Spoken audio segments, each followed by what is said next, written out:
បាទសូមជម្រាបសួរអ្នកនរគ្នាបងប្អូនអ្នកគ្នាបាទបើកបតោមកញ៉ាំបាយ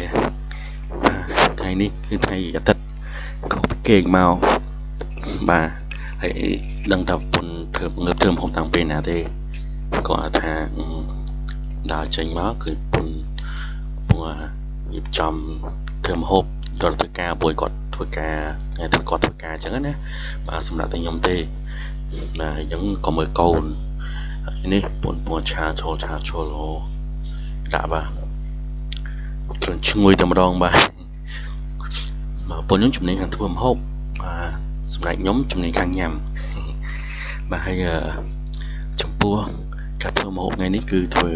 ឆាមីសូដែលពុនខ្ញុំគាត់ក្លៀនយូរហើយតែគាត់ធ្វើពីយប់ទៅវាទុកទៅវាអត់ឆ្ងាញ់អញ្ចឹងណាតែពេលយើងធ្វើភ្លាមទៅយើងយកទៅហូបចាប់មាត់ជិបតែម្ដងបាទហើយតែឆាប៉ុណ្ណេះមកផ្ទះប៉ុណ្ណេះគឺចែកពេញភូមិទៅហើយបាទហ្នឹងហើយព្រោះគ្រួសារខ្ញុំគឺចូលចិត្តចែកម្លែកអញ្ចឹងណាបាទហើយថ្ងៃខ្លះខ្ញុំក៏ដូចគ្នាថាដាច់បាយអញ្ចឹងទៅបាទបានធ្វើមកទៅអីមកពីការហត់ហ្នឹងទៅភូមិគាត់ជួយគាត់ឲ្យមួយចាន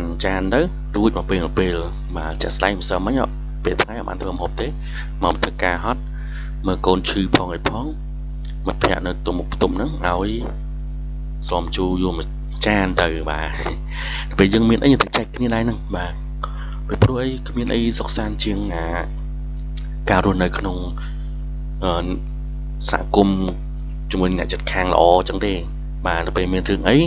គឺយើងអាចជួយគ្នាទៅវិញទៅមកបានអញ្ចឹងណាបាទទោះជាមិនបានជួយជាលុយកាក់ក៏បានជួយចេញជាកម្លាំងឬក៏យោបល់អីចឹងដែរបាទនេះហើយជាអ្នកចិត្តខាងមួយដែលខ្ញុំតែងតែបងប្រាថ្នាចង់បានបាទហើយពួកខ្ញុំធ្លាប់ជួបអ្នកចិត្តខាងដែលគាត់អាសាតែមានបញ្ហាឃើញអ្នកចិត្តខាងជាសត្រូវអញ្ចឹងណាបាទខ្ញុំធ្លាប់ជួបហើយអញ្ចឹងខ្ញុំអត់ចង់ជួបទេបាទបាទក្បាលមកយើងវិញគឺយើងនេះដាក់ឆាស្បែកជ្រូកជាមួយនឹងស្ពៃជាមួយនឹងទឹកជាកដោបាទអាជាកដោនេះកាលក្មេងមកចេះញ៉ាំឯណាបាទខ្ញុំស្មាតជាកដោមែនតើឆោតដែរបាទហើយអូមីសួរចាក់ហ្នឹងមើលពីចម្ងាយពេលមើលក្នុងវីដេអូយើងដូចទឹកទាវឆាអញ្ចឹងតែប៉ុន្តែមិនគឺទាវឆាទេបងប្អូនគឺមីសួរបាទហើយនឹងហើយlạiកាន់កាមេរ៉ាបាទបាទនឹងហើយរួចរាល់ហើយបាទអានេះខ្ញុំជួយឆាប៉ុណ្ណាដោយសារតែគាត់ទៅឲ្យគាត់ទៅមុជទឹកមួយអីចឹងទៅពួកគាត់ទៅធ្វើការម៉ោង7កន្លះចឹងណាបាទហើយនេះរួចរាល់ហើយបាទជួយមែនតើបងប្អូនថាបាននៅចិត្តផ្ទះខ្ញុំអីខ្ញុំចែកជូនមួយចានដែរហ្នឹងបាទអានេះដល់ម៉ោងញ៉ាំហើយញ៉ាំហើយនឹងអាងធ្វើការងារផ្ទះការងារផ្ទះហ្នឹងចង់ដឹងតែការងារផ្ទះខ្លះហ្នឹងចាំខ្ញុំចេញវីដេអូតាមក្រោយបាទនេះពណ៌ខ្ញុំចាំញ៉ាំពុកឃ្លានមែនតើបាទអត់តែព្រលឹមឡើងគឺខ្ញុំដឹងតែញ៉ាំហើយបើថាញ៉ាំទេគឺធ្វើការអត់កើតឬក៏ពេលអត់ចេញហ្មងនិយាយចំបាទហើយណាអូតា